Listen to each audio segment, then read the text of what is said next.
Bonjour à toutes et à tous, j'espère que vous allez bien. Dans ma vidéo parlant des nouveautés cachées d'iOS 17, j'ai rapidement évoqué FaceTime. Cependant, cette application, par le nombre de fonctions qu'elle recèle, mérite un peu plus qu'un survol rapide et c'est pour ça que je lui consacre une vidéo. Je tiens à dédicacer cette vidéo à Caroline qui m'a donné l'idée de la faire. Comme d'habitude, je ne mets pas d'image des étapes intermédiaires pour ne pas compromettre mes informations personnelles. Si vous êtes prêts à découvrir avec moi FaceTime, c'est parti. Quand on ouvre l'application FaceTime, l'interface se présente comme ceci.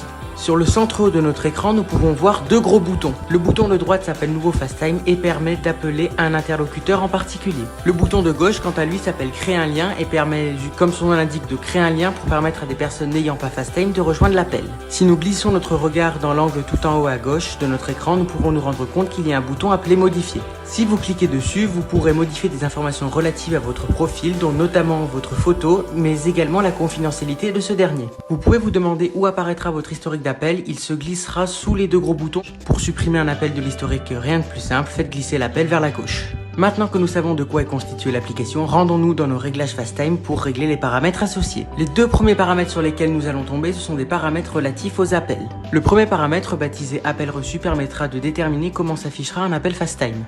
Par défaut, un appel FaceTime s'affiche sous la forme d'un petit pop-up en haut de votre iPhone. Cependant, si vous voulez que votre appareil vous affiche l'appel en plein écran, il vous faut simplement cliquer sur l'option plein écran. Le second réglage est baptisé annonce d'appel et permet, comme son nom l'indique, d'annoncer vocalement le nom de l'appelant. Si vous voulez que votre iPhone vous annonce toujours qui est l'appelant sur FaceTime, basculez-le sur toujours. Continuez à descendre et vous allez tomber sur une option sobrement appelée FaceTime. Cette option permet tout simplement d'activer ou de désactiver FaceTime. Si vous êtes venu dans le but d'apprendre à désactiver FaceTime, vous savez désormais comment on fait. Pour tous ceux et celles qui sont encore avec moi, continuez à descendre jusqu'à l'option SharePlay. Cette option permet que le contenu de votre écran soit affiché sur l'iPhone du destinataire. Grâce à SharePlay, vous pouvez montrer à votre ami une manœuvre spécifique ou regarder une série avec lui. Attention, pour éviter que votre interlocuteur ait accès à des notifications auxquelles il ne devrait pas avoir accès, rendez-vous dans vos réglages de notification et désactivez l'option partage d'écran. Les prochains réglages vont être d'ordre visuel.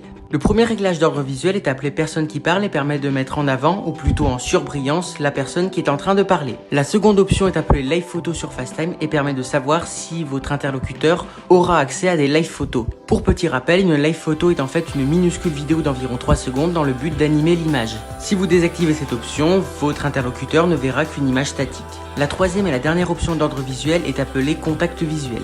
Comme expliqué par Apple, cette fonction permettrait de faire en sorte d'avoir un contact visuel naturel avec son interlocuteur comme si vous étiez dans la même pièce. Je m'abstiendrai de juger la qualité de ce système car je n'utilise jamais d'appel vidéo.